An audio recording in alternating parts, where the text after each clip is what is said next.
Baik,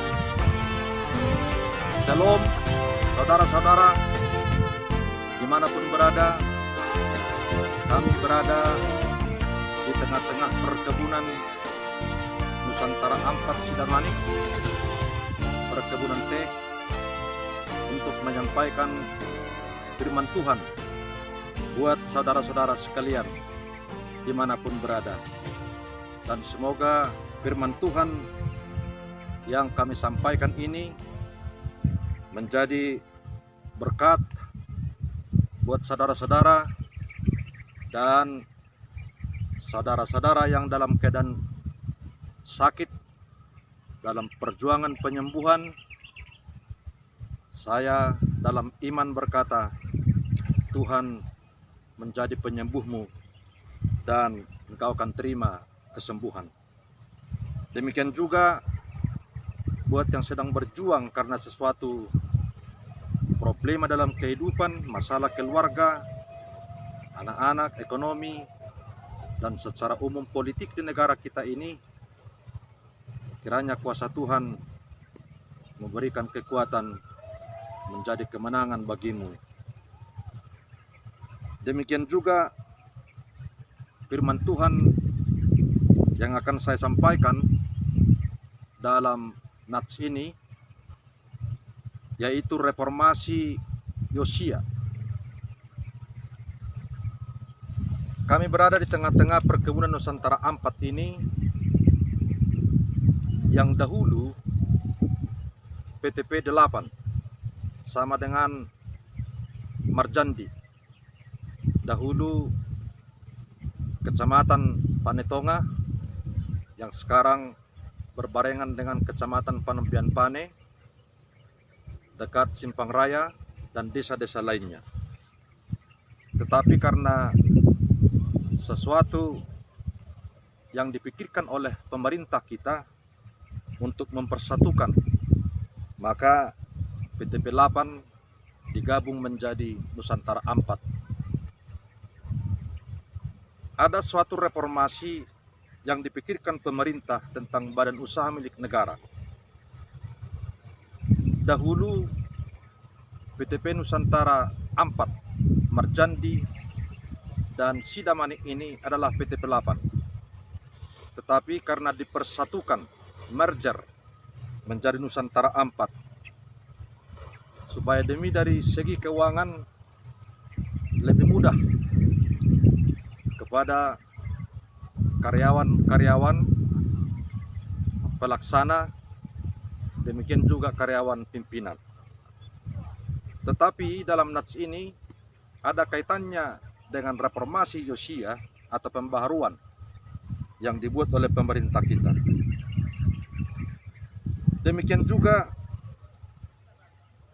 dalam abad yang ke-16, reformasi di Eropa Barat yang dimotori oleh Martin Luther, Ulrich Zwingli, Johannes Calvin, dan lain sebagainya. Para tokoh-tokoh reformator ini melihat ada penyimpangan dari kebenaran, aturan, dan firman Tuhan. Mereka secara inti menentang yang disebut indulgensi, yaitu kebebasan dari hukum maut atau hukum dosa dapat dibeli dengan uang. Maka para tokoh-tokoh reformator ini melihat bahwa indulgensi ini telah menyimpang dari aturan, dari kebenaran firman Tuhan. Maka muncul 95 dalil atau tesis, di antaranya yang sangat terkenal dan mungkin saudara-saudara juga sudah biasa mendengar, yang disebut dengan sola fide, hanya karena iman. Sola gratia, hanya karena anugerah. Dan sola scriptura, hanya karena firman Tuhan. Dan reformasi abad 16 inilah yang memunculkan yang disebut gereja Protestan hingga sampai saat ini. Tapi jauh sebelum peristiwa ini, Raja Yosia sudah melaksanakan reformasi atau pembaharuan di wilayah kerajaannya. Demikian juga di daerah-daerah lain sekitarnya, di wilayah kekuasaannya. Ada beberapa poin yang direformasi atau diperbaharui oleh Raja Yosia, yaitu memperbaharui bait suci dengan memusnahkan segala berhala-berhala yang ada di dalamnya. Demikian juga reformasi ini yang dimotori oleh Raja Yosia melibatkan seluruhnya. Ada di sana nabi-nabi, imam-imam, tua-tua, anak-anak, dan termasuk peran masyarakat. Maka ada poin penting yang kita lihat di sini daripada gerakan reformasi Yosia ini, bukan hanya melibatkan dari segi kekuasaan, tetapi melibatkan para nabi, melibatkan para imam-imam, para tua-tua, anak-anak, demikian juga peran masyarakat sekitarnya, untuk kembali kepada ketaatan kepada Allah sesuai kitab perjanjian yang ditemukan di bait suci pada waktu terjadi pembongkaran pada saat itu. Reformasi ini secara komprehensif yang dilakukan Raja Yosia supaya seluruh wilayah kerajaannya dan sekitarnya sungguh-sungguh taat kepada Allah dari segenap hati, dari segenap jiwa, dan dari segenap kekuatan. Ini tertulis juga dalam Ulangan pasal yang ke-6.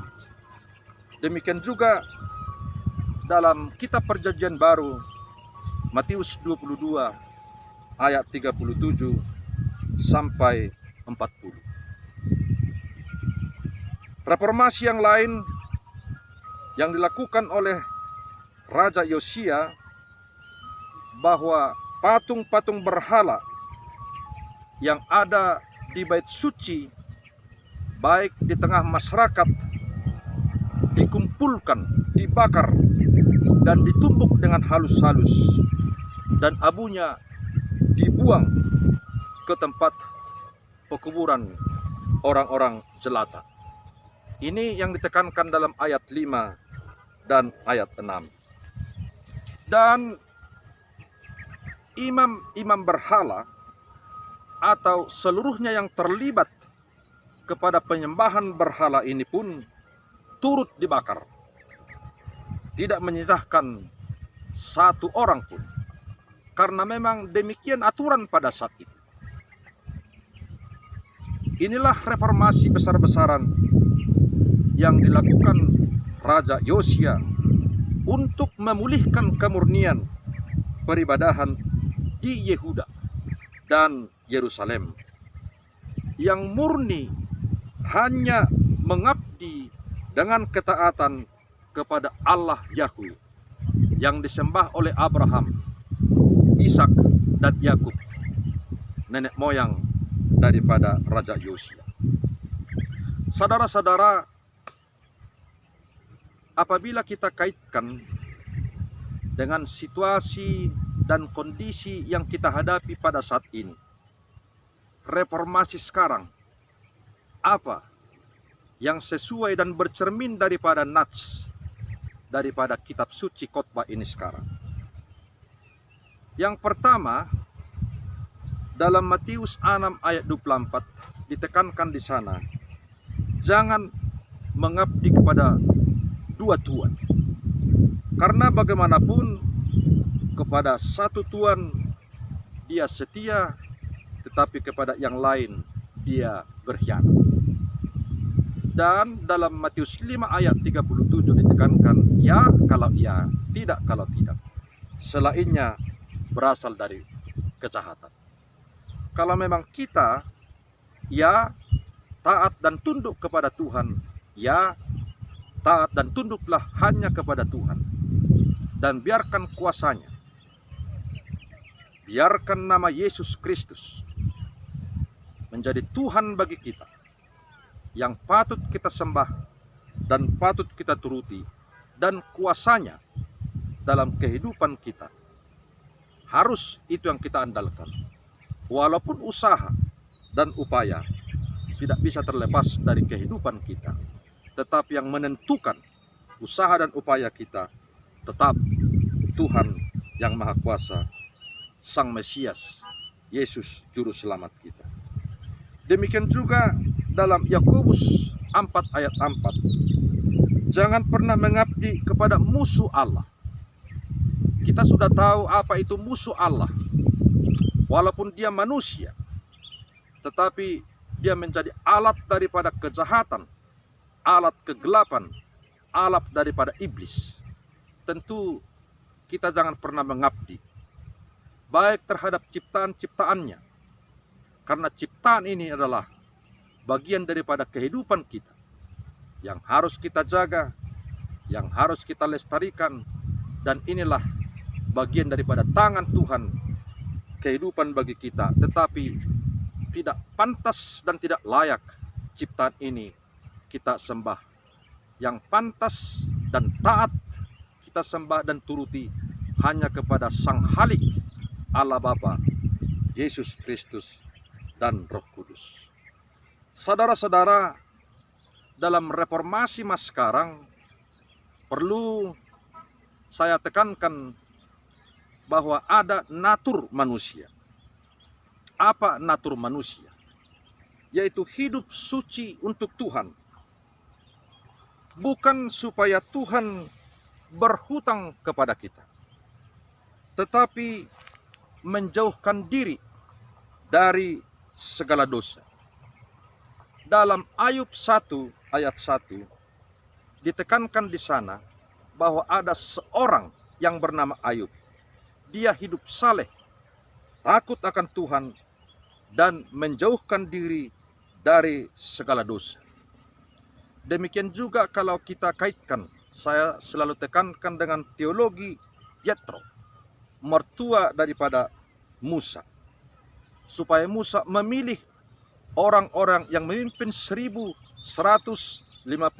sampai 10, yaitu orang-orang yang cakap, yang takut akan Tuhan, dapat dipercaya, dapat diandalkan, dan benci kepada suap. Hal ini juga bagian reformasi dalam kehidupan kita sebagai umat Tuhan, sebagai Kristen pengikut Kristus. Apakah dia sebagai hamba Tuhan, apakah dia sebagai umat Tuhan, bahwa kriteria-kriteria daripada Ayub dan teologi Yetro ini harus kita miliki untuk mereformasi diri, baik dalam melayani gereja secara organisasi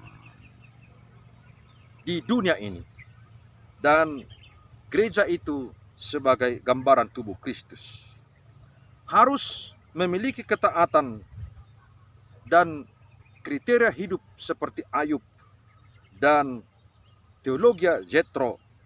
Demikian juga harus memiliki seperti ketaatan Abraham, terutama ketaatan seperti Yesus Kristus Tuhan kita. Walaupun banyak godaan-godaan, tetapi mewujudkan kehendak Bapa di sorga dan kerajaan Allah. Itulah yang harus kita reformasi dalam kehidupan kita. Apakah saudara juga sebagai petani? Apakah saudara juga sebagai pedagang? Apakah saudara sebagai aparat sipil negara, TNI, Polri? Apakah saudara bergerak dalam kesehatan?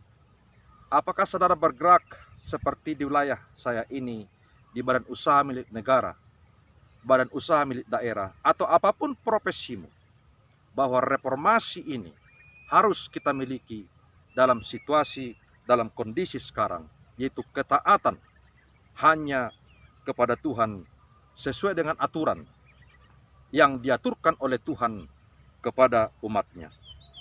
Demikian juga orang percaya harus taat, sama seperti natur ikan, bukan untuk pujian, bukan untuk upah, tetapi memang naturnya ikan hidup di air. Demikian juga kita sebagai umat percaya yang percaya kepada Yesus Kristus, Tuhan Juru Selamat kita, hidup suci dan meninggalkan dosa, karena inilah yang sesuai dengan natur kita yang telah diselamatkan, yang telah diperbaharui oleh Tuhan kita Yesus Kristus. Mari kita belajar yang benar, bukan supaya mendapat pujian, tetapi karena pengorbanan, karena kita sadar ciptaan, karena kita sudah diselamatkan, maka wajar kita harus perbaharui diri kita. Karena tanpa kita memperbaharui diri kita, kuasa Roh Kudus takkan pernah datang untuk menguatkan kita memperbaharui diri kita sendiri. Tetapi karena memang itulah yang harus dilakukan oleh setiap orang yang telah menjadi umat. Kiranya saudara-saudara yang mendengarkan khotbah ini menjadi firman yang akan berkat dalam kehidupan, menjadi kekuatan bagi kehidupan dan obat penyembuh. Dan mari kita sungguh-sungguh reformasi, taat dan patuh dari segenap akal dan kekuatan kita, sama seperti Kristus mewujudkan kehendak Bapa dan kerja di sorga. Demikian juga reformasi dalam kehidupan kita, dalam menjalankan aktivitas. Tuhan memberkati.